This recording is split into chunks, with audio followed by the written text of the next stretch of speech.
വളരെ പ്രയാസമേറിയ അല്ല ഭാരമേറിയ ഒരു ജോലിയാണ് ബാബുവും വിനോദും കൂടെ എന്നെ ഏൽപ്പിച്ചിരിക്കുന്നത്.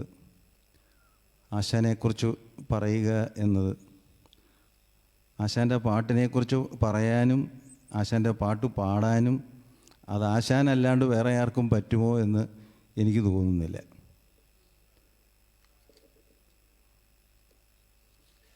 ഞാൻ ഇവിടെ സ്വാഗത പ്രാസംഗികൻ ബാബു പറഞ്ഞ പോലെ ഒരു കഥകളി ഗായകനാകണം എന്ന ഒരാഗ്രഹം അല്ലെങ്കിൽ എന്നിലൊരാവേശം ജനിപ്പിച്ചത് ഗംഗാധരനാശാനാണ്. അതെങ്ങനെയാണെന്ന് വെച്ചാൽ, ഞാൻ ആദ്യമായിട്ട് ആശാനെ കാണുന്നത് ഞാൻ കഥകളി വേഷം പഠിച്ചുകൊണ്ടിരിക്കുമ്പോൾ ചുരക്കര ക്ഷേത്രത്തിൽ വെച്ച് ഗംഗാധരനാശാനും മാടമ്പി ആശാനും കൂടെ പാടുന്നു. പൊതുവാളാശാന്മാരും മേളവും അങ്ങനെയായിട്ട് എൻ്റെ പുറപ്പാടാണ്. അത് വേഷം എൻ്റെ വേഷം എനിക്കതത്ര പറ്റില്ല എന്നുള്ളത് എനിക്ക് മനസ്സിലായത് അത് നിർത്തുകയും ചെയ്തു. എൻ്റെ വേഷം സുരേന്ദ്രേട്ടനും ഉണ്ണീഷേട്ടനും ഒക്കെ പാടിയിട്ടുണ്ട്. പുറപ്പാടാണ് അധികവും, പിന്നെ ചെറിയ കുട്ടിത്തരം വേഷങ്ങളും. അതൊക്കെ നിർത്തി ഞാൻ കോളേജ് പഠിത്തം തുടർന്നുകൊണ്ടിരിക്കുമ്പോൾ പ്രീ ഡിഗ്രി പഠിക്കുന്ന കാലത്ത്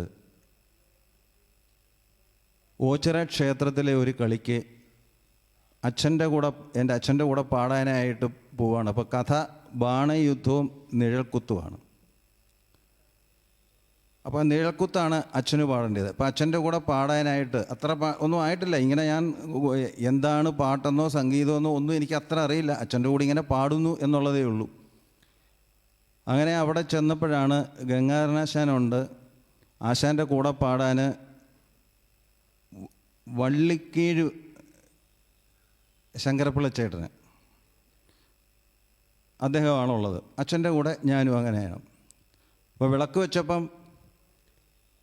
ഈ വള്ളിക്കീഴ് ശങ്കരപ്പിള്ളച്ചേട്ടൻ ചെന്ന് ഇലത്താളം അങ്ങ് എടുത്തു. അപ്പോൾ അച്ഛൻ എന്നോട് പറഞ്ഞു, പോയി വന്ദന ശ്ലോകം ചൊല്ല് എന്ന് പറഞ്ഞു. അപ്പോൾ ഞാൻ വന്ദന ശ്ലോകം ചൊല്ലാനായിട്ട് ചെന്നതാണ്. അപ്പോൾ അദ്ദേഹം ഇലത്താളം അങ്ങ് എടുത്തു.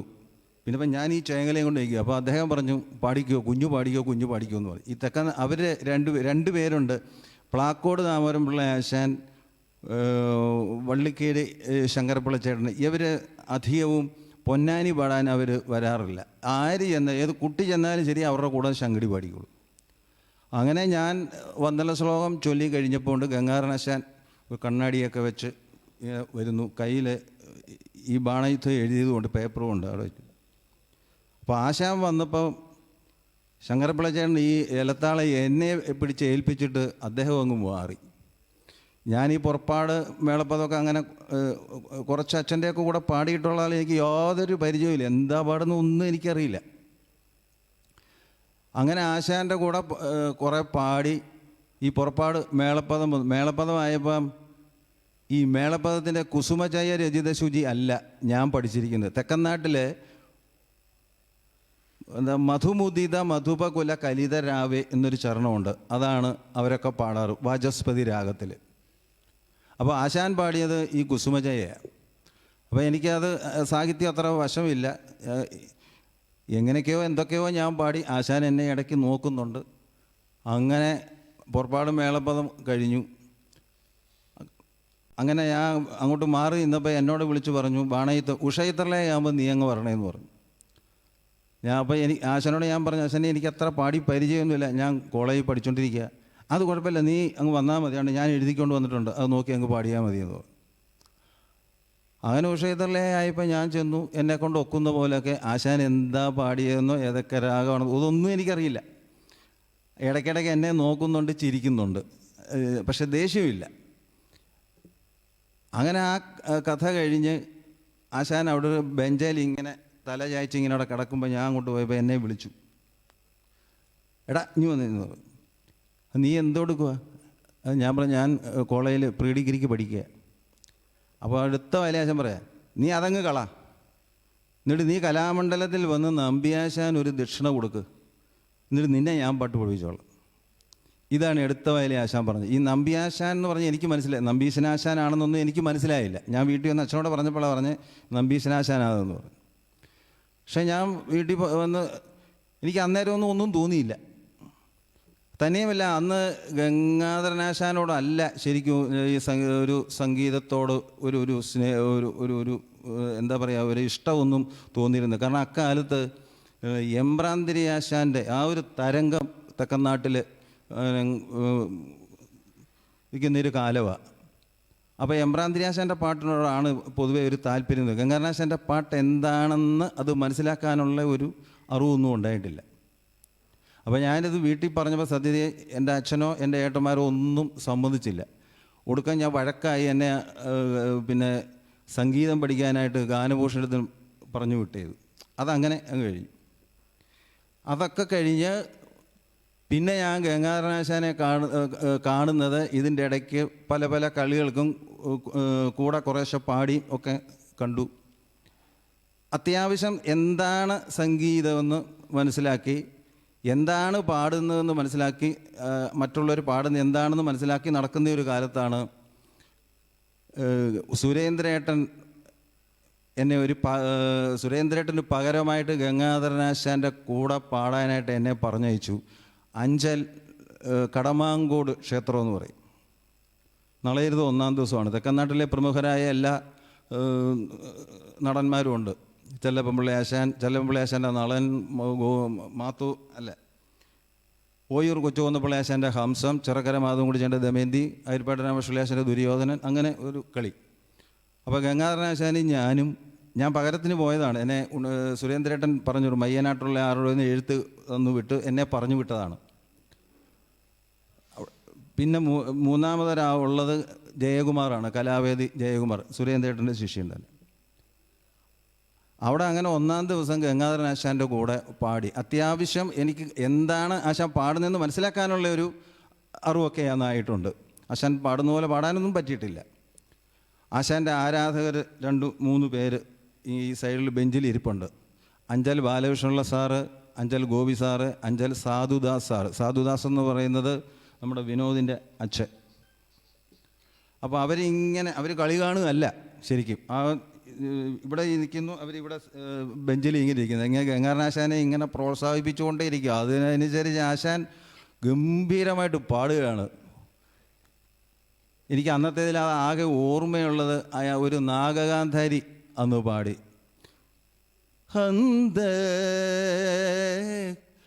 ഹംസമീ ചിന്ത എന്തുദേ ഹന്ദ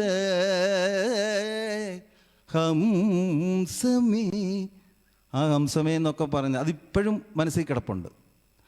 ഇത് കഴിഞ്ഞിട്ട് ഞാൻ ആശാനോട് ചോദിച്ചു, ആശാൻ പാടിയ രാഗം ഏതാണ്? അപ്പോൾ ആ പേരൊന്നും ആശാൻ അറിയില്ല. അപ്പോൾ ആശാൻ അന്ന് എന്നെ പാടി കേൾപ്പിച്ചത് ഒരു തമിഴ് പാട്ടാണ്. അപ്പോൾ അങ്ങനെയാണ് ആശാനുമായിട്ട് ആദ്യമായിട്ട് ഒരു രംഗത്ത് കാര്യമായിട്ട് എന്തെങ്കിലും അറിഞ്ഞ് നിന്ന് പാടിയത്. ശരിക്കും ഗംഗാധരനാശാൻ്റെ പാട്ടിനെക്കുറിച്ച് പറയുകയാണെങ്കിൽ, ശരിക്കും പറഞ്ഞാൽ ഗമകം. എന്താണ് ഗമകം? ഒരു ഗമകപ്രിയൻ എന്ന് വേണേൽ പറയാം. എന്താണ് ഗമകം? ഞങ്ങളൊക്കെ കർണാടക സംഗീതം ഞങ്ങളെ പഠിപ്പിക്കുന്നതാണ്. ഒരു സ്വരത്തിൻ്റെ ഭംഗി കൂട്ടുന്നതിനായിട്ട്, അല്ലെ മനോഹാരിത കൂട്ടുന്നതിനായിട്ട് ആ സ്വരത്തിൻ്റെ ശ്രുതികളും അതിനോട് തൊട്ടടുത്തുള്ള ശ്രുതികളെ കൂടെ ചേർത്ത് പാടുന്ന ഒരു രീതി, അതിനെയാണ് ഗമകം എന്ന് പറയുന്നത്. ഗമകം പലവിധം ഉണ്ടെന്നാണ് പറഞ്ഞത്. 10 ഉണ്ട്, 15 ഉണ്ട്, 19 ഉണ്ട് എന്നൊക്കെ പറയുന്നുണ്ട്. എങ്കിലും ദശവിധ ഗമകങ്ങൾക്കാണ്. ഗംഗാധരനാശാൻ്റെ പാട്ടിൻ്റെ പ്രത്യേകത അത് തന്നെയാണ്. ഗംഗാധരനാശാൻ ഏത് രാഗം പാടിയാലും അത് ദശവിധ ഗമകം തന്നെ. നമ്മൾ പാടി കേൾക്കാത്ത, ഇപ്പോൾ ഹംസധ്വനിയൊന്നും പാടി ആശാൻ കേട്ടത്. കാരണം ഹംസധ്വനിയൊക്കെ പാടിക്കഴിഞ്ഞാൽ അതിനൊരു ലളിത ചുവ വരും ആര് പാടിയാലും. പക്ഷേ അത് ഗംഗാധരനാശാൻ പാടി കേട്ടില്ല, അതിനും കാണും ആ ഒരു ഗമകം. അപ്പോൾ അങ്ങനെയാണ് ആശാൻ്റെ പാട്ട് ഞാൻ ആദ്യം കേട്ടിരിക്കുന്നത്. ഈ ആശാൻ്റെ പാട്ടിനെക്കുറിച്ച് പറയുമ്പം ഈ പുതിയ രാഗങ്ങളെക്കുറിച്ചൊന്നും പറയേണ്ട കാര്യമില്ല. ശരിക്കും പറഞ്ഞാൽ കഥകളിക്ക് പ്രായോഗികമായ രാഗങ്ങളെ മാത്രം എടുത്താൽ മതി. ശങ്കരാഭരണം, കല്യാണി, ഭൈരവി, മോഹനം, ഹുസൈനി, ഇതെല്ലാം കഥകളിക്ക് ബേഗട ഏതെടുത്താലും അത് മറ്റുള്ളവരിൽ നിന്ന് വ്യത്യസ്തമായ ഒരു ശൈലിയിലുള്ള പാട്ടാണ്. ആ സാഹിത്യത്തിൻ്റെ അർത്ഥം മനസ്സിലാകുമാറ് അതിൻ്റെ അർത്ഥം ധ്വനിക്കുമാറ് ആശാൻ കൊടുക്കുന്ന ഒരു ഊന്നലുകളും ആ സംഗീതത്തിൻ്റെ വോയിസ് മോഡുലേഷൻ ഒരു ക്രമീകരണമൊക്കെ ആ ശങ്കരാഭരണത്തിലെ സലജോ ഒരു വായുബലം ഭയങ്കരമാണ്. ആ സലജോക്കെ ഈ ഒരു താളവട്ടത്തിൽ അതിങ്ങനെ നിൽക്കും, മുറിഞ്ഞു പോകാതെ. ഞങ്ങളൊക്കെ പാടുവാണെങ്കിൽ ഒരു 4-5 പ്രാവശ്യമെങ്കിലും മുറിക്കും. ആ 2-ാം ദിവസത്തിലൊരു ശങ്കരാഭരണത്തിലെ ഒരു പദമുണ്ട് 2-ാം ഭാഗത്ത്, ദേവിയല്ലറിക കിന്നരിയല്ല ചൊല്ലാം പാവനചരിതേ കേൾപ്പരമാർദ്ധ എല്ലാം. ഇങ്ങനൊരു വഴി, ഇങ്ങനെ ഒരു ആശാൻ്റെ പാട്ട്. ഇത് ആശാൻ പാടുന്ന പോലല്ല പാടുന്നത്, എനിക്കതുപോലെ പറ്റുകയില്ല. അതുപോലെ തന്നെയാണ് അതിനകത്തൊരു ഹുസൈനിയുണ്ട്. ആധിജലധിയിൽ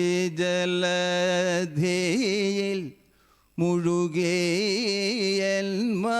മനസം നാഥനാരനിക്കധുന നജാനി. ആ ഇതിനകത്ത് വോയിസ് മോഡുലേഷനൊക്കെ നല്ല കൃത്യമായിട്ടാണ് ആ അക്ഷരം പറയുന്നതിൻ്റെ. നാഥനാരനിക്കധുന നജാനി. ഞങ്ങളൊക്കെ പാടുവാണെങ്കിൽ നജാനി എന്നേ വരൂ. പിന്നെ കല്യാണി. ഇപ്പം ഇവിടെ നാരായണ സാർ അത് പറഞ്ഞു കഴിഞ്ഞു. കുറുപ്പാശാനും ഗംഗാനാശാനോട് പാടിയ ആ കളിയുടെ കാര്യം. ആ കാസറ്റ് ഇപ്പോൾ എത്ര പേരത് കേട്ടിട്ടുണ്ടാവും. അതിനകത്ത് ആ പാടുന്ന ആ കല്യാണി കുറുപ്പാശാൻ കൊണ്ട് പാടുന്നത് അത് ഭയങ്കര ഗമം. എന്നാൽ അതിനേക്കാൾ കുറച്ചുകൂടെ അങ്ങോട്ട് ആവട്ടെ എന്ന് വിചാരിച്ച ഗംഗാനാശാൻ്റെ ആ ഗമകം പൂർവം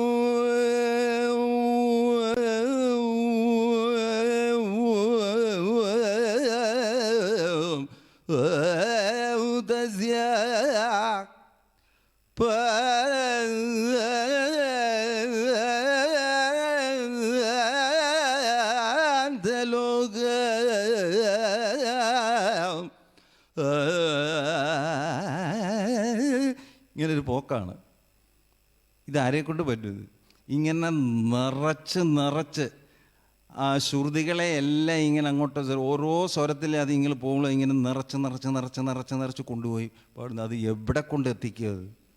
ആര് കൂടെ പാടിയാലും ഞങ്ങൾ ഒന്നും ചെയ്യാൻ പറ്റില്ല. അത്ര ശരി ഗമകം എന്താണ് എന്നുള്ളത് ശരിക്ക് ഗംഗാനാശൻ്റെ പാട്ട് കേൾക്കുമ്പോഴാണ് നമുക്ക് മനസ്സിലാവുന്നത്. അതുപോലെ മോഹനമൊക്കെ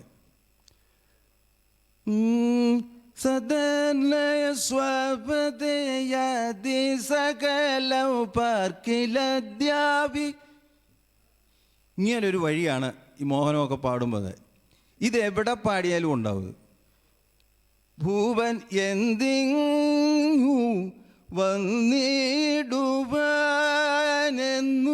കേൾക്കാമോ നമ്മൾ. ഈ ഒരു ശൈലിയാണ് ഇത്. ഇപ്പം മുന്നം ഞാൻ ചെയ്ത സഹായങ്ങൾ ഇത് എവിടെ പാടിയാലും ഈ ഒരു ആലാപന ശൈലിയാണ്. അല്ലാതെ അവിടെ ഒരു മോഹനം അല്ല ഇവിടെ ഒരു മോഹനം അങ്ങനെ എനിക്ക് തോന്നിയിട്ടില്ല. ആ ഹരിചന്ദ്രത്തിലുണ്ട് തപസേന്ദ്ര താപകമാം, ഇത്രയേ ഉള്ളൂ താഴെ, പിന്നെ ഒക്കെ മുകളിൽ ഈ ഒരു ശൈലിയിലാണ്. ദുര്യോധനപദത്തിൽ ഒരു പദമുണ്ട്, ആകെ മോഹനത്തിലുള്ള ആകെ ഒരു പദമാണ് കൃഷ്ണൻ അരുൾ ചെയ്തൊക്കെയും മാനിച്ചു എന്നുള്ളത്. ഈ ദുര്യോധനപദം പാടാൻ ആശാൻ ആ യാഹി വരെ പാടിയിട്ട് പരിഭാഗിയാകുമ്പോൾ ആശാൻ പോവും. ആരെ കൊണ്ടെങ്കിലും പിന്നെ പാടിക്കും. പിന്നെ ദൂതാവുമ്പോൾ ഒരു വരവുണ്ട്. ആ വന്നു കഴിഞ്ഞാൽ ഈ മുമുക്ഷു എന്ന് പറയുന്ന കഥാപാത്രം ദുര്യോധനത്തിൽ ഒരു ചെറിയ കഥാപാത്രം ആരെങ്കിലും വേഷം കെട്ടി വന്നിട്ടുണ്ട്. പക്ഷേ അതിന് ആശാൻ പാടിക്കഴിയുമ്പോൾ ഉണ്ടല്ലോ, അത് അവിടെ ആകെ മൊത്തം അങ്ങ് ഒരു പ്രകമ്പനം കൊള്ളുന്ന പോലെ ആ പോതനായ അങ്ങ് എന്താ കിടക്കുന്ന നാളല്ലോ, ഇതെല്ലാം പദവും അതങ്ങോട്ട് പാടും. എന്താ എൻ്റെ ഒരു നമുക്കൊന്നും ചിന്തിക്കാൻ പറ്റാത്ത ഒരു ആലാപന ശൈലിയാണ് ആശാൻ്റെ. ഹിന്ദോളം ഈ ഹരിചന്ദ്രത്തിൽ തന്നെ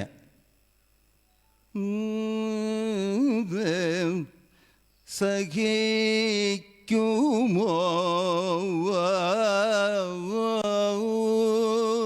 സർവം സഖിക്കൂ എന്നീശനും.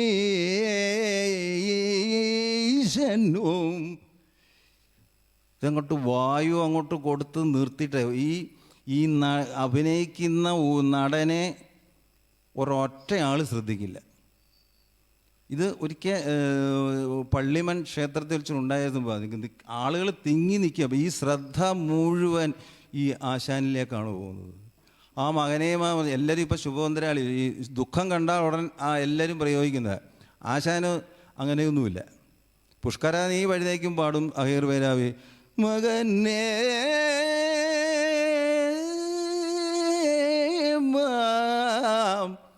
വെടിഞ്ഞിത്തൂ മകനേ. ഇത് തന്നെ പാടും പുഷ്കര നീ പഴുതേ ജന്മമെന്ന്. രണ്ടും രണ്ട് ഭാവമാണ്. ശുഭവന്തരാളിയാണോ നല്ലത് ആഗീർ ഭൈരവിയാണോ എന്ന് ചോദിച്ചാൽ അവിടെ ആഗീർ ഭൈരവി തന്നെയാണ് യോജിപ്പെന്ന് നമുക്ക് തോന്നും. അങ്ങനെയാണ് ആശാൻ്റെ ഈ ശരിക്കും എന്താണ് ഈ നാദസ്വര ബാണി എന്നൊക്കെ പറയുന്നത്. ശരിക്കും ആശാൻ്റെ പാട്ട് തന്നെയാണ്. സിന്ധുഭൈരവിയൊക്കെ ഈ സിന്ധുഭൈരവിയുടെ കാര്യം പറയുമ്പം മിന്നൽ കൊടേറങ്ങി മന്നിലേ വരേക്കയോ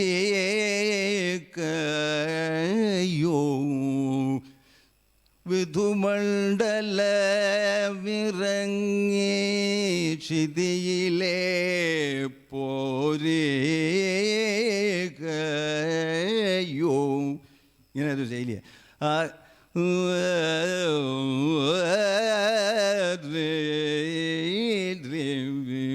ഇത് ഏത് പാടിയാലും അങ്ങനെ ഒരു ഊന്നൽ കൊടുത്തുള്ളത് എന്തൊരു ഭാവമാണെന്ന് ആലോചിച്ച് നോക്കണം. ആർക്കും പറ്റും ഇങ്ങനൊരു ശൈലി, ആർക്കുമില്ല. എൻ്റെ അച്ഛൻ പറഞ്ഞു കേട്ടിട്ടുണ്ട്. കുട്ടപ്പ കുറുപ്പാശാന് മടവൂരാശാനും പറയും ഈ ഒരു ശൈലിയിലുള്ള പാട്ട് കുട്ടപ്പ കുറുപ്പാശാൻ തന്നെ. ആശാൻ ഈ ഗംഗാനാശാൻ ശരിക്കും കുട്ടപ്പ കുറുപ്പാശാൻ്റെ ഒരു ആരാധന. അത് ആശാൻ പലപ്പോഴും പറഞ്ഞിട്ടുണ്ട്. ആ പാടുന്ന രീതിയൊക്കെ ആശാൻ പാടാറുണ്ട്. കല്യാണി കൂല കല്യാണി കുല മൗലേ എന്നുള്ളത് കുറുപ്പാശാനൊക്കെ പാടിയിരുന്നത് ഹുസൈനിയിലാണ്. അത് ഗംഗാനാശൻ അത് അതുപോലെ പാടുമായിരുന്നു. പയ്യോ ഇതൊക്കെ തെക്കൻ സമ്പ്രദായത്തിലുള്ള രാഗപ്രയോഗങ്ങളാണ്. ഇതെല്ലാം ഗംഗാനാശൻ അതുപോലെ പാടുമായിരുന്നു. ഈ നമുക്ക് ഈ സംസാരിച്ച് വലിയ ശീലമില്ലാത്തതുകൊണ്ട് പറയുന്നതിന് ഞാൻ ആദ്യമായിട്ടാണ് ഇങ്ങനെ ഒരു സംരംഭത്തിന് വന്നത്. ഈ ഹിന്ദോളം പാടും. പിന്നെ ആശാന് ഒരു അമിതമായ ഒരു ഭ്രമം ഉണ്ടായിരുന്നു. അതെന്താന്ന് വെച്ചാൽ ഈ എത്രയും മുകളിലോട്ട് പാടുക എന്നുള്ള ഒരു വലിയ ഭ്രമം. അപ്പോൾ അത് ഈ ഹിന്ദോളമൊക്കെ പാടുമ്പോൾ ചിലപ്പോൾ അത് അറിയാണ്ട് ചിലപ്പോൾ പഞ്ചമം വേണ്ടെങ്കിൽ പോലും ചിലപ്പോൾ ആ ഇന്ത്യൻ മാനസികമൊക്കെ പാടുമ്പോൾ പഞ്ചമത്തിനും കയറി അത് ആശ പാടിക്കഴിഞ്ഞു. അത് ആശാൻ്റെ ഒരു ഭ്രമം, എങ്ങനെ ഇത് മേളോട്ട് പാടണം എന്നുള്ളത്. ആശാൻ അത് ആ ഭ്രമം ആ ആഗ്രഹം സാധിച്ചിട്ടാണ് ശരിക്ക് ആശാൻ ഈ നമ്മളെ പിരിഞ്ഞു പോയത്. കാരണം മധ്യമാവധി രാഗം പാടി താരസ്ഥായി അതിതാരസ്ഥായി ഷഡ്ജം പാടിയിട്ടാണ് ആശാൻ ഈ ഭൂമിയിൽ നിന്ന് പോയത്. ആശാനെക്കുറിച്ച് പറയാൻ എനിക്ക് ഇത്രയൊക്കെയാണ്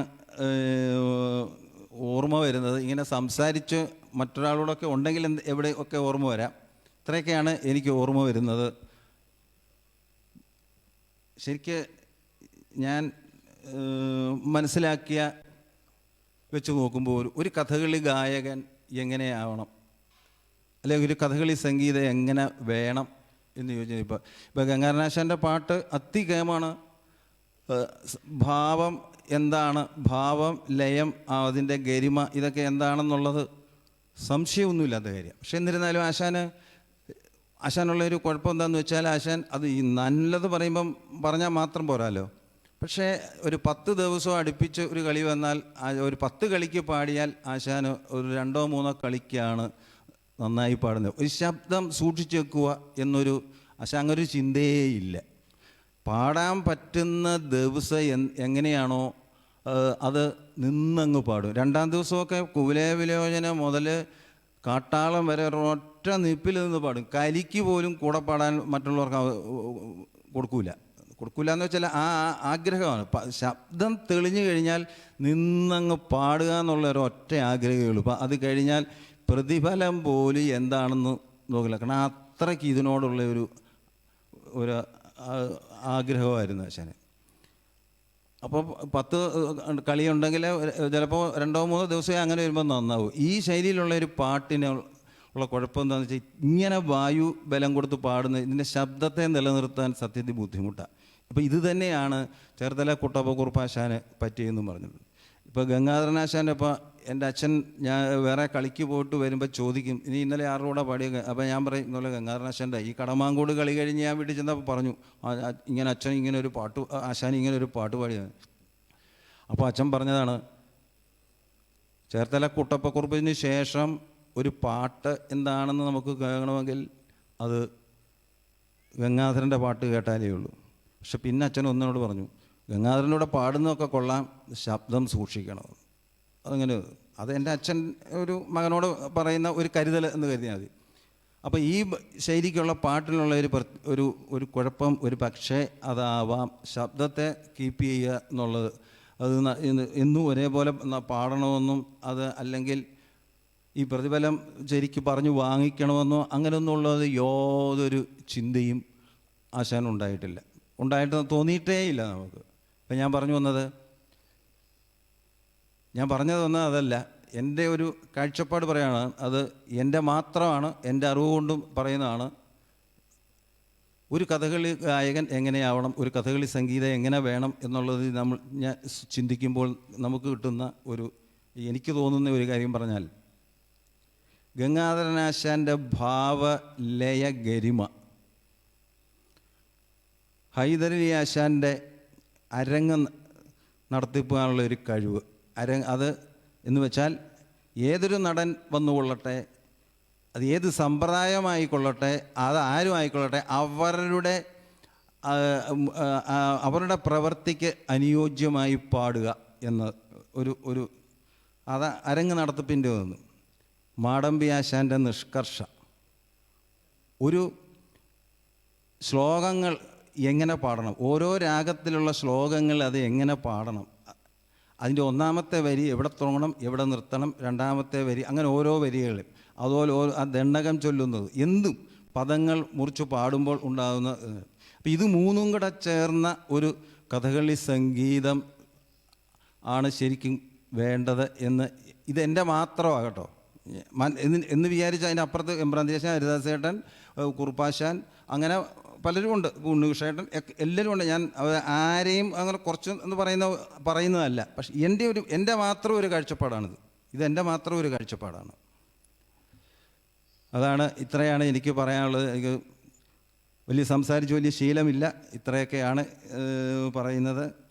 എനിക്ക് ഇങ്ങനെ ഒരു അവസരം ഇവിടെ തന്നതിൽ, ഞാൻ ആദ്യമായിട്ടാണ് ഇങ്ങനെ ഒരു സംരംഭത്തിൽ ഏർപ്പെടുന്നത്. ഇങ്ങനെ ഒരു അവസരം എനിക്കിവിടെ തന്നതിൽ ബാബുവിനോടും വിനോദിനോടും പ്രത്യേകിച്ച്, പിന്നെ ഈ ആശാൻ്റെ കമ്മിറ്റിക്കാർ എല്ലാവരോടും എൻ്റെ ഹൃദയം നിറഞ്ഞ നന്ദി പറഞ്ഞുകൊണ്ട് ഞാൻ എൻ്റെ വാക്കുകളെ നിർത്തുന്നു. എന്തെങ്കിലും കുഴപ്പങ്ങളൊക്കെ ഉണ്ടെങ്കിൽ അത് എല്ലാവരും ക്ഷമിക്കുക എന്ന് പറഞ്ഞുകൊണ്ട് ഞാൻ എൻ്റെ വാക്കുകളെ നിർത്തുവാണ്. നന്ദി, നമസ്കാരം.